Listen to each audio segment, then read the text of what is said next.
At Wood Green Police Station, Detective Superintendent Bill Peters, who's leading the murder hunt, stated that the post-mortem on the pensioner couple showed 73-year-old Sidney Tucker and his 63-year-old wife Joyce had been battered to death by a very heavy instrument, probably an iron bar. There was a broken window at the back of the house, but he wasn't sure yet if this was the route of entry. And so far, there's been very little to go on. No idea why it happened at the moment, nor who's done it.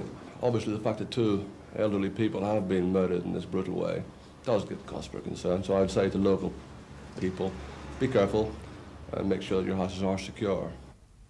Sidney and Joyce Tucker, known to their neighbours as Tom and Josie, had been married for 17 years and lived in Trinity Road.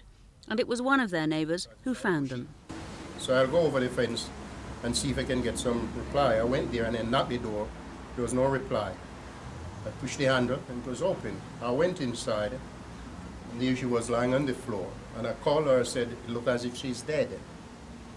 Then I said, I'll open the front door, that you can come in. And whilst I was going toward the front door, I saw Tom lying on the floor, dead as well. In the same road a month ago, there were sightings of a man with a ladder trying to gain entry to the second floor of an old people's home. Police have taken this into account. At the press conference this morning, Detective Superintendent Bill Peters said the injuries to the pensioners were some of the worst he'd ever seen. In fact, those inflicted on 73-year-old Sidney Tucker were so bad he was difficult to identify. The couple were last seen alive on Saturday, and the motive for this murder as yet is unclear. Linda Berry in Wood Green for Thames News.